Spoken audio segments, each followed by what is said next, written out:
வணக்கம் சார். வணக்கம். பல வருடங்களுக்கு பின்பு உங்களை சந்திக்கிறதாயிட்டு உண்மையில் உங்களுடைய மாணவன் என்ற ரீதியில் நான் உண்மையை சரியான சந்தோஷமாக இருக்குது சார். கணிதம் என்றாலே என்னென்னு சொல்லி தெரியாத மாணவர்களுக்கு நீங்கள் கணித பாடத்தை இலகுவாக கற்பித்து எத்தனையோ பேரை உருவாக்கி விட்டுருக்கீங்க. அதில் உங்களை சார் நிச்சயமாக சந்திக்கணுமென்று தேடித்தான் நாங்கள் இந்த இடத்துக்கு வந்தது. நீங்கள் சார் அந்த சொல்ல விரும்புகிறீங்க சார் எங்களுடைய எம்எம்சியை பற்றியா? அதை சொல்லுங்கள். நான் ஒரு பிஎஸ்சி மேத்ஸ் சார் தான், எப்னா கேம்பஸ் தான். அந்த ரீதியில் நான் எனக்கு வேலை கிடைச்சி நான் உங்களை இந்த ஊருக்கு வந்தேன். நான் இந்த கிளிநொச்சி என்ற முரசுமட்டை என்ற ஊர். அதனால் நான் ஒரு படிப்பிப்பம் என்று சொல்லி அதுக்கு மகேந்திரன் மெட்சரன் என்று சும்மா பிள்ளைகளையும் கேட்டு எம்எம்சி என்று அதுக்கு பேர் சூட்டி நாங்கள் வச்சுட்டு உண்மையில் அந்த கிராமத்தில் இருக்கிற மாணவர் அநேகமாக என்னட்ட அது அந்த சும்மா சுருக்கமாக சொல்ல போனால் அந்த இடத்தை சுற்றி ஒரு ரவுண்டுக்குள்ளே ஒரு வராத ஆக்கள் இல்லை. பழையமோ சேத்துக்கண்டியோ நந்தோமரவங்க இல்லை சேத்து எல்லாருமே வந்தவர்கள். அதனால் நான் என்னுடைய எய்ம் அந்த மாணவனை நான் எந்த அனுபவத்திலேயே நான் ஒரு நாளும் ஒரு மாணவனுக்கு அடித்ததில்லை. அந்த மாணவனை நீ ஒரு மொக்கு உனக்கு ஒன்றும் தெரியாது என்று சொன்னாலே அந்த மாணவனுக்கு எல்லா மாணவரும் இருக்கேக்க நாங்கள் அப்படி சொல்லேக்க அந்த மாணவனுக்கு ஒரு தாழ்வு சிக்கல் ஒன்று ஆரம்பத்திலேயே உருவாக தொடங்கி அதை நாங்கள் கொடுக்கக்கூடாது. அந்த மாணவனை நீ கணக்கு செய்யல தான் என்ன செய்கிற, உனக்கு கணக்கு விளங்கு இல்லை, ஆனால் உனக்கு சில நேரம் அப்பன் உனக்கு அப்பன்னு தான் கதைக்கிறோம். அப்போ சில நேரம் அப்பன் உனக்கு அடிப்படை விழாமல் இருந்திருக்கும். உன்னுடைய தாயதப்பன் சில நேரம் படிப்பு அறிவு காணாமல் இருந்தால் நீ என்ன படிக்கிற, நீ சமய புத்தகத்தை தூக்கி பற்றி படிக்கலாம், கணிதம் செய்கிறியாண்டு அவைக்கு தெரியாது. நீ புத்தகத்தோட இருந்தாலே தாயதப்பன்கள் நீங்கள் படிக்கிறீங்கன்னு நினைப்பணும்.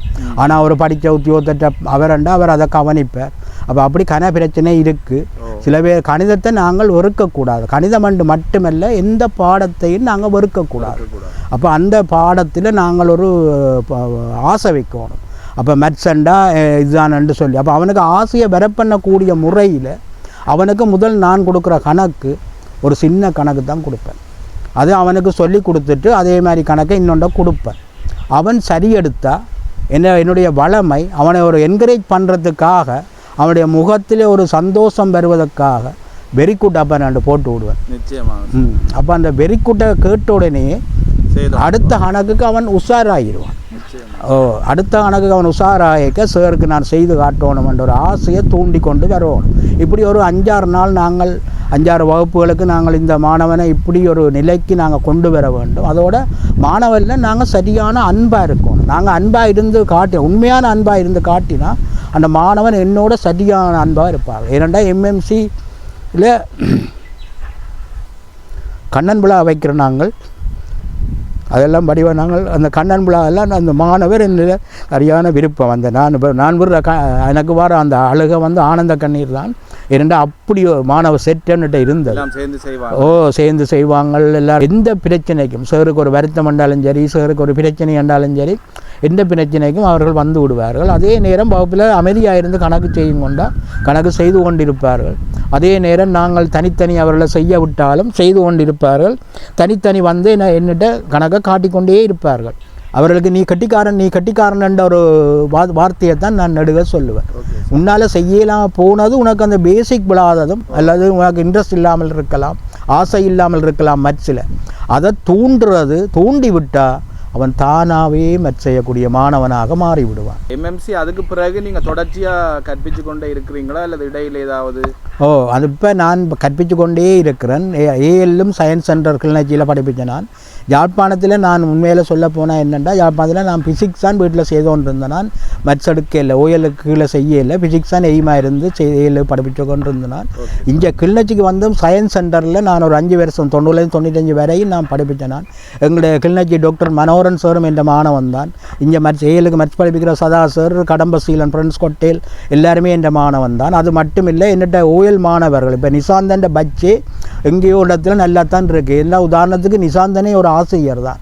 ஆனபடியாக அந்த ரீதியில் எல்லாருமே ஒரு அந்த குறைவான லெவலில் இந்த மாணவனும் இல்லை என்று தான் நான் சொல்லுவேன். எல்லாரும் ஒரு உயர்ந்த இடத்துல தான் வச்சு பார்க்குறேன் நான். அவங்க அப்படித்தான் இருக்குது. வெளிநாட்டுக்கு போனாலும் அவங்க ஒரு தொழில் அதிபராகவோ அல்லது என்னவாகவோ இருக்கிறார்கள். இப்போ ஆஸ்திரேலியாவில் ஒரு மாணவன் இருந்து அவனும் நீ உங்களோட மெட்ஸை வச்சு தான் சார் நான் ஆஸ்திரேலியாவிலையும் மெட்ஸிൻ്റെ என்ற அத்திவாரம் என்ன இருந்து நான் செய்திருக்கிறேன் என்று அவர் குணா என்ற ஒரு மாணவன் சொல்லியிருக்கிறார். அது மட்டுமல்ல, இப்போ அப்படி கனவேர் ஒவ்வொரு வேலையிலையும் இருக்கிறாங்க, வெளிநாட்டில் இருக்கிறாங்க, எல்லோரும் நல்லா இருக்கிறது எனக்கு ஒரு அவங்களுக்கு கடவுள் கொடுத்த ஆசீர்வாதம். அப்படி இருக்கிறது எனக்கும் ஒரு சந்தோஷமாக தான் இருக்குது. எம்எம்சி ஒரு சிறிய ஒரு கொட்டகையில் தான் அது நடந்தாலும் சார், அங்கே இருந்த சந்தோஷம் இருக்குது தானே, வார்த்தையில் சொல்ல முடியாத ஒரு விஷயம். நாங்கள் உங்களை தேடி ஓடி வருவோம். ஆனால் இந்த அதிகாலையில் நான் கிளாஸ் போட்ட உடனேயே குட் மார்னிங் சார் 6 மணிக்கோ 5:30க்கோ வந்து இருந்துருவேன். இப்போ உங்களுடைய குடும்ப நிலைமைகள் கொஞ்சம் கஷ்டமான நிலைமையில கூட இருந்தாலும் கூட உங்களோட கற்பித்தல் தொடர்ந்து நடந்து கொண்டிருந்தது உண்மையில் எனக்கு ஆச்சரியமா இருந்தது.